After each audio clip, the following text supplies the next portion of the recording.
কখনো টিম স্টাফদের সঙ্গে মজেছেন দুষ্টুমিতে, কখনো আবার পরিচিত স্টাফদের সঙ্গে মেতেছেন মজায়, কখনো আবার ফুটবল পায়ে দেখাচ্ছেন নিজের স্কিলটা। এ যেন ভিন্ন এক মুশফিকুর রহিম। দলের সবথেকে সিনিয়র আর অভিজ্ঞ ক্রিকেটার থাকেন কিছুটা আড়ালেই। তবে 29 জুলাই বুধবার সকালে যেন হোম অফ ক্রিকেটের আঙিনায় দেখা গেল অন্য এক মুশফিকুর রহিমকে।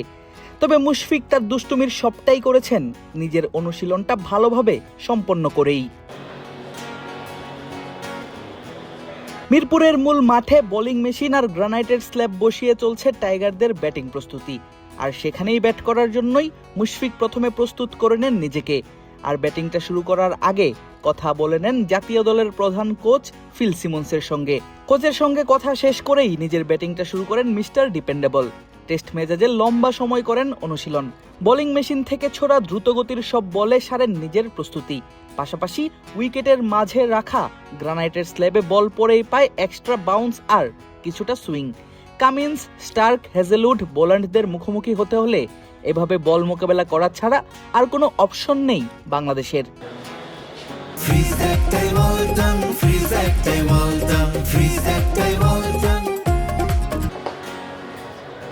লাল বলে দেশের অভিজ্ঞতম এবং সফল ব্যাটারের নাম মুশফিকুর রহিমই, তাই তাকে ডাকা হয়ে থাকে মিস্টার ডিপেন্ডেবল নামে।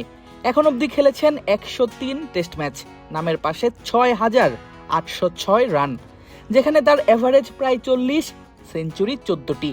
ফলে বুঝাই যাচ্ছে দলের সবথেকে গুরুত্বপূর্ণ এই ব্যাটারের উপরই থাকবে সবার ভরসাটা। মুশফিকের পাশাপাশি টেস্ট ব্যাটিং এর কথা বললেই সাথে আসে আরও একজনের নাম, মুমিনুল হক। 100 টেস্টের দিকে এগুচ্ছেন তিনিও।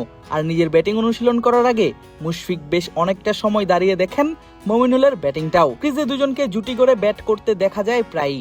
এবার অনুশীলনে যেন দুজন কথা বলে বাড়িয়ে নিচ্ছেন নিজেদের বোঝাপড়াটা। অজিদের বিপক্ষে যদি ভালো ফলাফল করতে চায় বাংলাদেশ, তাহলে এই দুই ব্যাটারকেই মিডল অর্ডারে পালন করতে হবে সবথেকে গুরুত্বপূর্ণ ভূমিকা। মিরপুরে চলছে দেশের একেবারে শেষ সময়ের প্রস্তুতি। নাহিদ রানার অভাবটা যতটা সম্ভব পূরণ করার চেষ্টা চালিয়ে যাচ্ছেন খালেদ আহমেদ, মুশফিক হাসান, হাসান মাহমুদরা। শরীফুলও চালিয়ে যাচ্ছেন নিজের রিকভারি সেশন। বল হাতে হয়তো তাকে দেখা যাবে দ্বিতীয় টেস্ট ম্যাচেই। জাকের আলী অনিক, অমিত হাসানরা করছেন ব্যাটিংটা। সব ঠিক থাকলে আগামী আগস্টের প্রথম দিনই দেশ ছাড়বে বাংলাদেশ দল। অস্ট্রেলিয়ার কন্ডিশনের সঙ্গে মানিয়ে নিতে খেলবে 3 দিনের একটি প্রস্তুতি ম্যাচ। আর সিরিজের প্রথম টেস্টটা শুরু হবে 13ই আগস্ট থেকে। লম্বা সময় পর অস্ট্রেলিয়ায় টেস্ট খেলতে যাচ্ছে বাংলাদেশ জাতীয় ক্রিকেট দল। দর্শকরা অপেক্ষায় দারুণ কিছু মুহূর্তের সাক্ষী হওয়ার। আদিব আশরাফ, ক্রিক ফ্রেন্জি।